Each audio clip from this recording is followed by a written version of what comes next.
हिंदू धर्म के पवित्र ग्रंथों में से एक श्रीमद् भागवत गीता में कुल 18 अध्याय हैं। हर अध्याय से व्यक्ति अपने जीवन की कई समस्याओं का समाधान पा सकता है। गीता में आप आइए आज जानते हैं गीता के दूसरे अध्याय का महत्व और लाभ। श्रीमद् भगवद गीता के जरिए व्यक्ति अपने जीवन की कई समस्याओं का हल खोज सकता है। दरअसल गीता में महाभारत युद्ध के दौरान कुरुक्षेत्र में भगवान श्री कृष्ण को जो उपदेश दिए थे वह सभी गीता में बताए गए हैं। श्रीमद् भगवद गीता पवित्र ग्रंथों में से एक है। गीता में ज्ञान, भक्ति और कर्म योग को बहुत ही अच्छे ढंग से समझाया गया है। तो आइए जानते हैं गीता के दूसरे अध्याय का महत्व और लाभ। गीता के दूसरे अध्याय का महत्व। श्री नारायण जी बोले, हे लक्ष्मी। दक्षिण देश में एक पूर्ण नाम नगर था।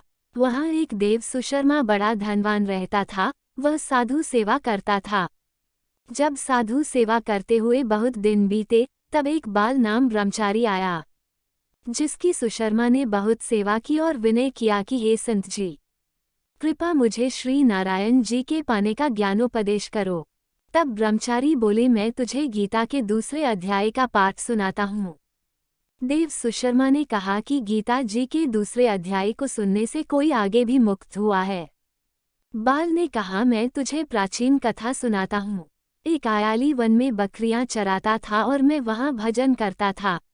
एक दिन रात के समय अयाली बकरी लेकर घर को तला। मार्ग में एक सिंह बैठा था। एक बकरी सबसे आगे आती देखकर सिंह भाग गया। तब अयाली ये देख बड़ा आश्चर्यचकित हुआ और मैं भी वहां आ खड़ा हुआ।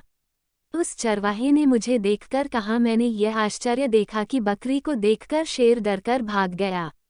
अतः तुम त्रिकालज्ञ हो, ये वृतांत मुझे सुनाओ। संत ने कहा, हे अयाली, मैं तुझे एक पिछली वार्ता सुनाता हूँ। ये बकरी पिछले जन्म में डायन थी। जब उसका पति मर गया तब ये बड़ी डायन हो गई।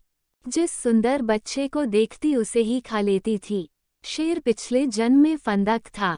वह पक्षी पकड़ने के लिए जंगल में गया। ये डायन भी वहां पहुंच गई। डायन ने उस फंदक को खा लिया। अब ये फंदक बन गया है, इसलिए बकरी को देखकर उसे लगा ही वह अब भी मुझे खाने आ रही है। तब अयाली ने कहा कि मैं पिछले जन्म में क्या था। संत बोले, तू पिछले जन्म में चांडाल था। तब अयाली ने कहा कि हे ब्रह्मचारी जी, कोई ऐसा उपाय भी है जिसे कर हम तीनों इस अधम देह से छूटें। तब संत बोले, हम तुम तीनों का उद्धार करते हैं।